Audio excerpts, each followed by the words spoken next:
Hey, how's it going? So today I wanted to go over some updates with the Victrix Pro controller that I had personally, as well as the app, just some things and grievances, of course, and also other controllers like the Betop Thorn and the two other controllers that you saw in the thumbnail. So shout out, of course, to Calico Roma, Field, and Sirwander PC. Sorry if I butchered your name. But thanks to them, I kind of felt like I should do another video, I guess, going over some things, and hopefully it'll be helpful for everyone who's curious about the Victrix controller or other controllers. So I'll talk a bit about what I did to my controller. So the day after the video went up, I unscrewed it, I took out the switches, and now it actually feels like a good controller to use without accidentally messing up. That's what I'll say. So if you do want to do this, you will have screws underneath these two attachments. You'll also have screws underneath these things. You'll need like a pick, or what's it called, like a guitar pick, to pry it open. There's also a screw on the back, and I think that's all. But yeah, once you get past like the main screws, like it becomes a lot easier to open up. If you do it at your own risk. I did kind of mess it up because it did take me a while to figure out that there were screws under here, so I did kind of scratch it up, and it's the whole thing. And also be careful with this thing. It still works. I just put a pin in there to switch between like Wi-Fi and wired mode, but either way, it's not a big deal for me personally, but I guess something to be careful about. Just be very careful the way you put it back together if you do choose to take out the locking mechanism. So with the app in particular, I did recently learn from the YouTubers in the comments that you can swap the triggers to change R2 to where L2 is, and this is really useful for the Fightpad in particular, the Fightpad attachment. This way it becomes more like the Betop controller that I've talked about before, and which is good. It definitely is a step up.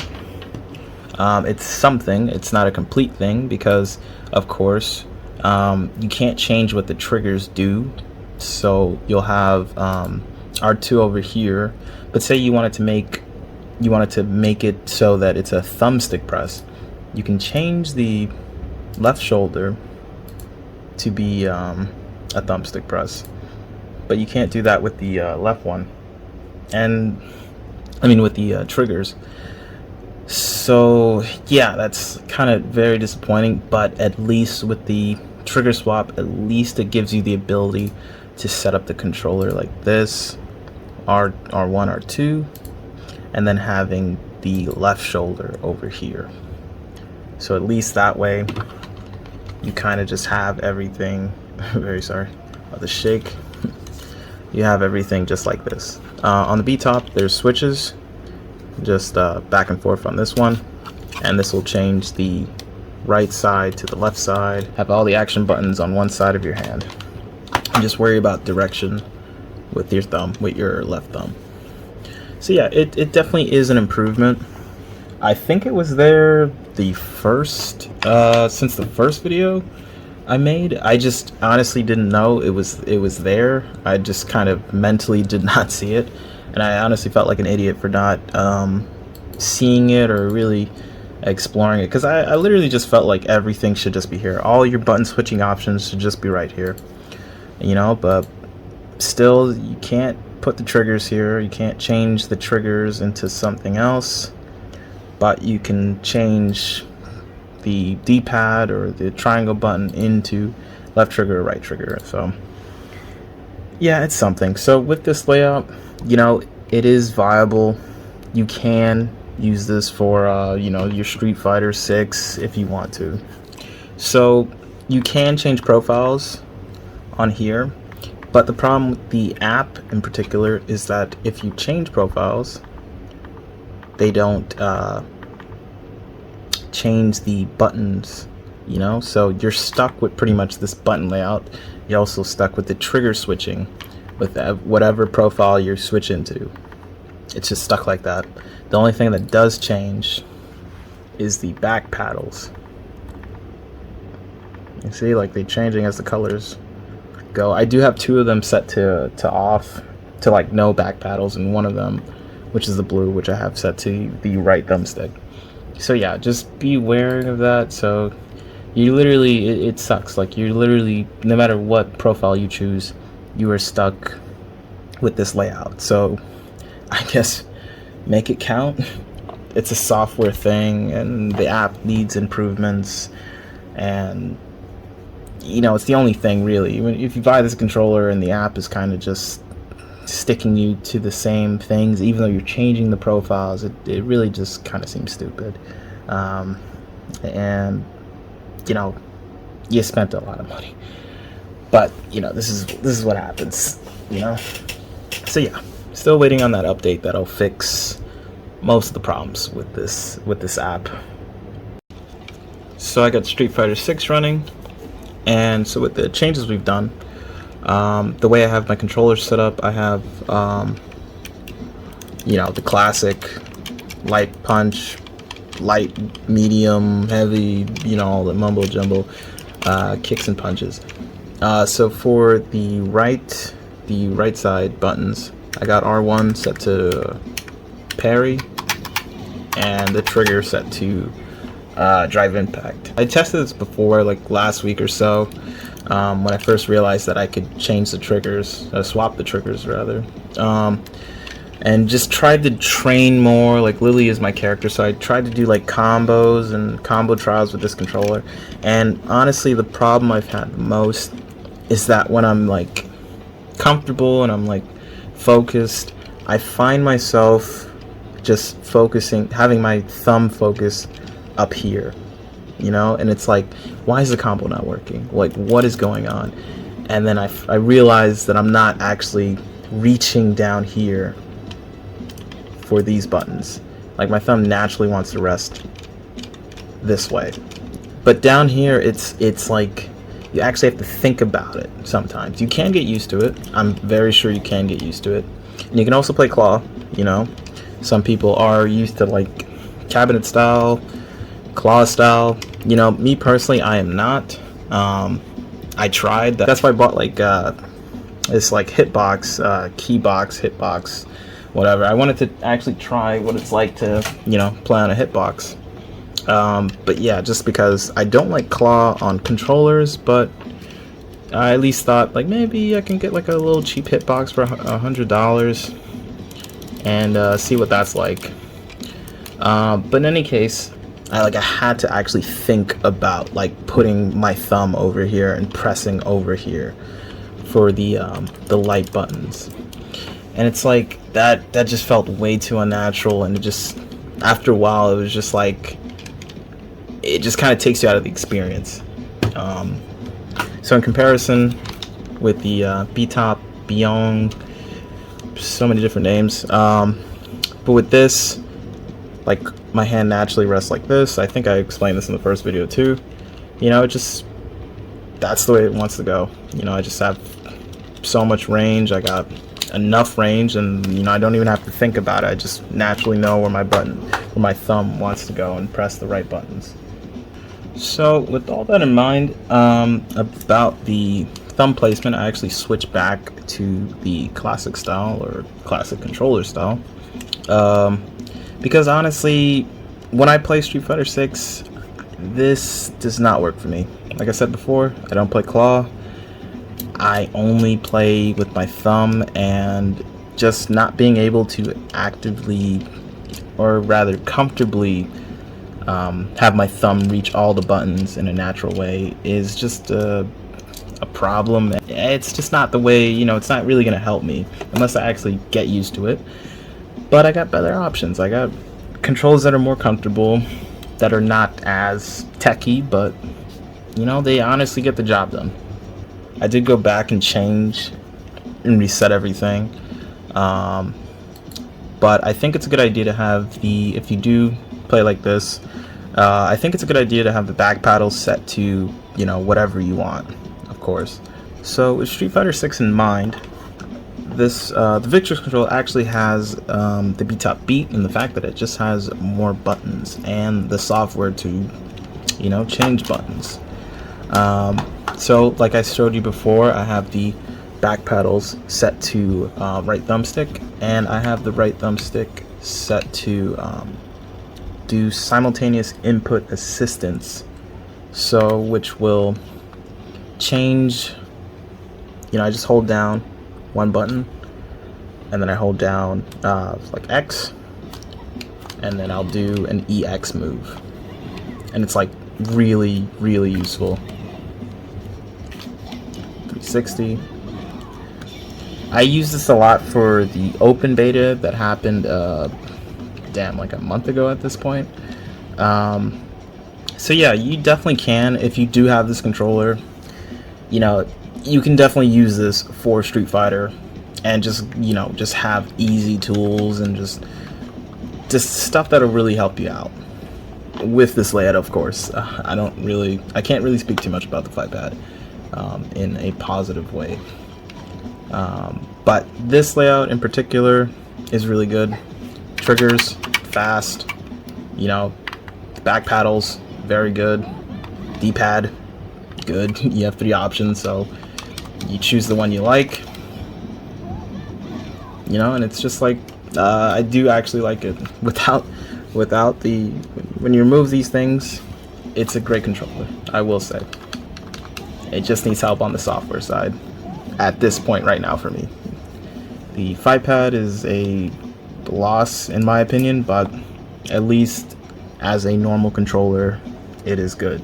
So I use this controller, you know, for actually just the fighting part of it, just only the fighting part. And if I ever need to go to Battle Hub or Story Mode, I control it with this character, with this controller, because, you know, of course, the analog sticks, the Betop controller does not have analog sticks. So 360 movements in terms of your avatar is very useful on this controller. So if I need to get on a cabinet with you know, my friends or whatever, just kind of go to it, walk around, and then I just pick up this controller. So it is kind of like a little nuisance, but you can get used to it, and it's really just because I am most comfortable with this controller. I feel like I play better with this controller, and the Victrix is just here to assist in any way that it can. Granted, you don't need to have the Victrix just to move your avatar, but I will say that if you just like how it is, back paddles, and if you do like the software the way it is, you know, it's not a bad option. And you do have plenty of different attachments and accessories, and even just analog. You can change it to the octagonal gates. You have a lot of options with this controller, but you don't need to spend this much money. You could just get like a regular PlayStation controller and, you know, have your character move around and do whatever the hell you want and play. You know, Smug, for example, plays on a PS4 controller. Punk does it too. It's like you don't need to spend a lot of money for a good controller. This is a $24 to $30 controller, AliExpress. Can't go wrong, but you just need another controller to, you know, move around your character, your avatar character. So keep that in mind as you play the game. Alright, so next up I got the Hori Fighting Commander Octa. It is a great controller, I will say. Has a profile system that actually changes the buttons, even though I didn't really dive too deep into it. Just pretty much settings for Guilty Gear and settings for Street Fighter 5. But in any case, the cool thing about this controller is, like the Victrix controller, you can change what the buttons do, and you can actually change what the triggers do. So with this, I have them set to right thumbstick and left thumbstick. It's very useful. You can also change up like the sensitivity, a whole bunch of other stuff. This is like a $50 controller or less, I think you can find on eBay. Very good.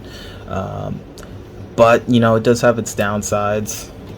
Well, last year I did have one of the buttons pop off, the LT button. So it popped off early last year, and I had to super glue it back in. Feels different than the right side, but it literally is good. So like I said, the D-pad, you can get used to it, but it is stiff. You know, it's like, it feels like there's not a lot of motion. But that was weird. But yeah, you can do a lot with it. You can get used to it, of course, like I said with the Victrix. You can get used to any controller that you use. And it is responsive. So the Hori Fighting Commander is a great alternative to the Victrix controller. I believe right now it's pretty much more than the Betop controller, and I can only really find the Betop controller on AliExpress, so you will have to wait maybe a couple of weeks before it gets to you. The Hori Fighting Commander Octa you can get on Amazon, and if you can get used to the D-pad and, you know, make sure that you don't press in these areas, you know, try to just stick to this area and not so over here, because that's how I broke it. But yeah, you can get used to it. I used this controller, like, I pretty much bought it when it first came out, and just used it ever since, pretty much, until I got the Betop. So, and that was really just because I just wanted something, I guess, with a bigger D-pad. And also these thumbsticks really help with this D-pad in particular, because it is very stiff, and you know, it helps with sliding motions and stuff like that. So yeah, very helpful if you feel like considering it. So cool, so easy, so cool. So yeah, it's a good middle ground. It costs way less than the Victrix, and honestly, you can't go wrong. The software does what it's advertised. You know, it's bare bones, but it's here for you. It literally, everything you want to do is right here. It even has audio settings and D-pad settings, so you know, you go crazy. I love this controller, I do, but I love the Betop more, even though this has more softwares. The D-pad on this, and also the buttons just being closer together. You know, these buttons are bigger, tactile, sure, but you know, everyone kind of loves the, you know, the clickiness, but I just kind of like the mushy fastness of this controller, so that's why it's my favorite. So yeah, I could talk about that controller all day, but this is a really good controller, hands down. It's a great controller if you feel like getting it. Last thing I'll say on it is that I really hope that Hori is making a new version of it, and I would keep the same things. I'd probably make it so that the D-pad is bigger. I love the thumbstick here because it's helped me with I played Gold Lewis and Guilty Gear Strive, and I liked using this for a while, but you know, not necessary. But having an analog stick is more useful than most people think, because you know, you have two types of ways of controlling it. The Victrix, of course, you can switch it, so that's a plus on the Victrix. So yeah, either or, honestly, whatever controller you get, you can't really go wrong. It's really just about how much you spend. That's all I can say. And I've spent all the money. But yeah, you choose, and hopefully you will enjoy it. So sorry if this video is long. Apologies, I'm not good at making videos. So lastly, I got my Hitbox key box, my One Piece, Pokemon, Evangelion, Brian F key hitbox. So yeah, I wanted to get this thing because, like I said before, I wanted to try out, you know, what everyone loves so much about Hitbox, So yeah, I just decided to get one of these. I did get this one from Amazon. It doesn't come like this. I just got these keycaps from AliExpress. It took a good 2 weeks maybe to get here. But yeah, I love it. I love the way it looks. I tried this a bunch with the demo. You know, when the game wasn't out yet. I did play like one match during the beta, the open beta with this thing, and I got smoked. I just forgot everything I knew. But you know, even if I'm not like the best at using this thing, I still love it to death. It is very cool. It's just a fascinating piece of technology, and I honestly just love it. You know, I will try to like practice more with it. I know I'm holding it in a cursed way. My camera, my phone, it's just kind of hooked up in a way that I can't really angle it down. So this is the best I can do. So yeah, cabinet style is not for me, mainly because like I can't, in the heat of the moment, I can't really figure out what my fingers want to do, and I just find myself pressing like crazy, or just not really envisioning the whole thing. So it takes me a while. You know, if it's a slower game, yeah, I can think about it a bit more, but definitely need more practice. Not something I'm willing to risk my rank with, but definitely something for fun. You know, and maybe you, whoever, is better at it. And this thing costs like $100 on Amazon. You can find this on AliExpress as well. You can type in like keybox, mini hitbox, something like that. You'll definitely find it on Ali or Amazon. Yeah, I did a level 3 super. I think that was a bit random though. But yeah, and it has all the buttons too. You have your L3, R3, start, select, home, and even a turbo button. So yeah, really cool piece of device. Really neat too, lightweight. Sorry, I can't really go too much in depth with this thing. I'm not the right person to talk about this, but I am so glad I bought it because it's a different type of experience in terms of controllers, you know. So with that being said, whatever you choose to do, whatever you choose to get, I hope you're playing fighting games or any game really. Hope you're having fun, and thank you for watching this video, and take care.